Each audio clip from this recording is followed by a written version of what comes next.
ሰላም ጤና ይስጥልኝ። የኤፕሾ ዩቲዩብ ቻናል ተከታታዮች እንኳን ወደዚህ ቻናል በሰላም መጣችሁ። ዛሬም እንደተለመደው በአንድ ሀሳብ መጥተናል።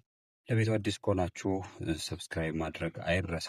የተለያዩ ሀሳቦችን የምናነሳበት የግብርና ቻናል ነው። በተለይ ደግሞ ልምዶችን የምንለዋወጥበት፣ አሰራሮችን የምንፈትሽበት እና የተለያዩ ሀሳቦችን የምንለዋወጥበት ቻናል ነው በግብርና ዙሪያ ማለት ነው። ልክ እንደዚሁ እንደ ወትሮ እንግዲህ የተለያዩ ሀሳቦችን እናነሳለን። ዛሬም እንደተለመደው አንድ ሀሳብ ይዘን መጥተናል። ያም ሀሳብ ዝንጅብልን ይመለከታል። ዝንጅብል በተለይ ደግሞ በሀገራችን በሰፊው ይመረታል። ነገር ግን እንደ ገቢ ማግኛ አርሶ አደሮች በስፋት ቢጠቀሙበት ውጤታማ ይሆኑበታል ብለን እናስባለን። ያንን ሀሳብ ከመጀመሪያ እስከ መጨረሻ ስቴፕ ባይ ስቴፕ እንመለከተዋለን። በምን አይነት መልኩ ብናመርት ውጤታማ እንሆናለን፣ ምንስ ያስፈልገዋል የሚለውን እንዳስሳለን በሰፊው ማለት ነው። አብራችሁን እንድትቆዩ ግብዣችን ነው። ለቤቱ አዲስ ከሆናችሁ ሰብስክራይብ እያደረጋችሁ የደውል ምልክቷን በመጫን ኖቲፊኬሽን እንዲደርሳችሁ ማድረግ ትችላላችሁ። አብራችሁን ቆዩ። የዛሬው ሀሳብ ቀደም ብዬ ለመጥቀስ እንደሞከርኩት እንግዲህ ዝንጅብል አመራረትን ይመለከታል። የአየር ንብረትና የአፈር ሁኔታ ዝንጅብል በሙቀትና እርጥበት ባለበት አካባቢ በተሻለ ሁኔታ ያድጋል። መካከለኛ ወይም ወይን አደጋ አየር ንብረት ይመቸዋል። በተለይ ሙቀት መጠን ከ20 እስከ 30 ዲግሪ ሴልሺየስ መካከል የሆነ አካባቢ በይበልጥ ይመቸዋል። በዚህ ሁኔታ ውስጥ ተክሉ በጥሩ ሁኔታ ያድጋል እና ጤናማ ስር ያወጣል። ሙቀት በጣም ከቀነሰ እድገቱ ይዘገያል። በጣምም ከፍ ካለ ደግሞ ተክሉ ሊጎዳ ይችላል። ዝንጅብል በዓመት ከ1000 እስከ 1500 ሚሊሜትር ያህል ዝናብ ያስፈልገዋል።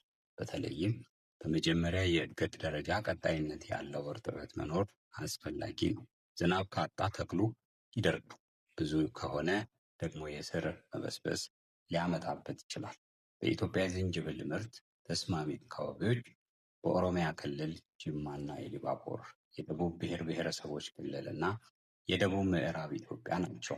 ዝንጅብልን በመስኖ ውሃ መስራት ይቻላል። በኦርጋኒክ ንጥረ ነገር የበለጸገ ሉም ወይም ደግሞ አሸዋማ ሉም አፈር ውስጥ በተሻለ ሁኔታ ያድጋል ወይም ይመቸዋል።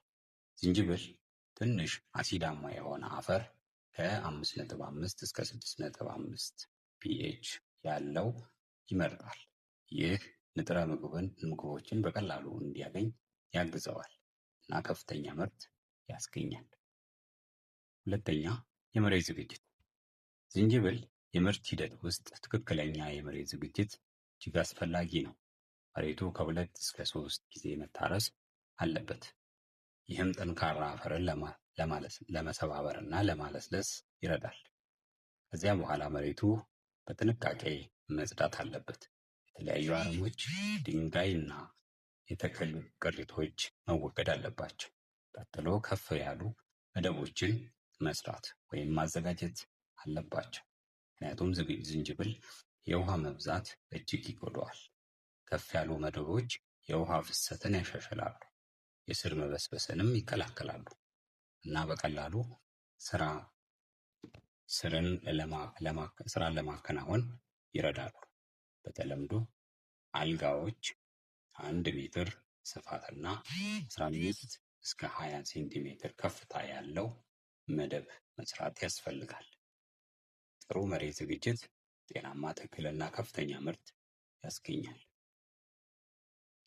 የዘር አመራረጥና ዝንጅብል በስር ወይም ራይዘም ስለሚተከል የዘር ጥራት እጅግ አስፈላጊ ነው።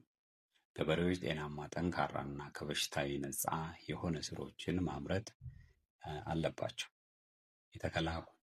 የተከላ ቁርጥራጮች ቢያንስ 2 እስከ 3 በድ ወይም ደግሞ እምቡጥ መያዝ አለባቸው። እነዚህ በዶች ተክሉ የእድገት ነጥቦች ናቸው። የሚመከረው የዘር መጠን በሄክታር ከ1500 እስከ 2000 ኪሎ ግራም ነው። ከመትከል በፊት ዘሮች መታከም አለባቸው። ይህ በሞቀ ውሃ፣ በእንጨት አመድ ወይም በፈንጊሳይድ ወይም በኬሚካል መታከም ይኖርበታል። አራተኛ፣ የተከላ ጊዜና አተካከል። ዝንጅብል ለመትከል በጣም ተስማሚ ጊዜ የዝናብ ወቅት ነው። በኢትዮጵያ በተለምዶ ሰኔ አካባቢ ይሆናል። የሚመከረው ርቀት በመስመር 30 ሳንቲሜትር እና በተክል መካከል 20 ሴንቲሜትር ነው። የማዳበሪያ ወይም ኮምፖስት እና መልች። ዝንጅብል ኦርጋኒክ ንጥረ ነገር በጣም ይወዳል። አንድ ገበሬ በሄክታር ከ10 እስከ 20 ቶን ያህል በደንብ የተብላላ ኮምፖስት ወይም ፍግ መጠቀም አለበት። ኬሚካል ማዳበሪያ ወይም ኤንፒኬ እንዲሁም የሚያገኝ ከሆነ ሊጠቀም ይችላል። ደረቅ ሳር ወይም ቅጠል በመጠቀም መልች ወይም መሸፈን እርጥበትን ይጠብቃል፣ አረምን ይቀንሳል እና የአፈር ሙቀትንም ያስተካክላል። 6ኛ የመስኖ አስተዳደር። ዝንጅብል ሙሉ የእድገት ጊዜውን ቀጣይነት ያለው እርጥበት ያስፈልገዋል። ነገር ግን ውሃ መቆራረጥ እጅግ ይጎዳዋል። ዝናብ በቂ ካልሆነ ከ7 እስከ 10 ቀናት መካከል በመስኖ ውሃ መስጠት ተገቢ ነው። 7ኛ አረምና የሰብል አስተዳደር። አረም በዝንጅብል ምርት ውስጥ ትልቅ ችግር ነው። የመጀመሪያ የአረም ስራ ከተተከለ ከ3 እስከ 4 ሳምንት ባሉ ጊዜያት ውስጥ ይከናወናል። ቀጥሎም ከ2 እስከ 3 ጊዜ ሊደገም ይችላል። እንዲሁም የተክሉ ስር በአፈር ማስታቀፍ አስፈላጊ ነው። 8ኛ በሽታና ተባዮች። ዝንጅብል በስር መበስበስ፣ ቅጠል መበሳት እና በባክቴሪያ ዊልት ሊጎዳ ይችላል። መከላከያው ጤናማ ዘር መጠቀም ነው። ጥሩ የውሃ ፍሰትና የሰብል ማፈራረቅ ትክክለኛው መፍትሄ ነው። 9ኛ የእድገት ጊዜና ብስለት። ዝንጅብል ከ5 እስከ 8 ወራት ውስጥ ለገበያ ይደርሳል። ቅጠሎቹ ቢጫ ሲሆኑና ሲደርቁ ለመሰብሰብ ዝግጁ ነው ማለት ነው። 10ኛ የምርት አሰባሰብ።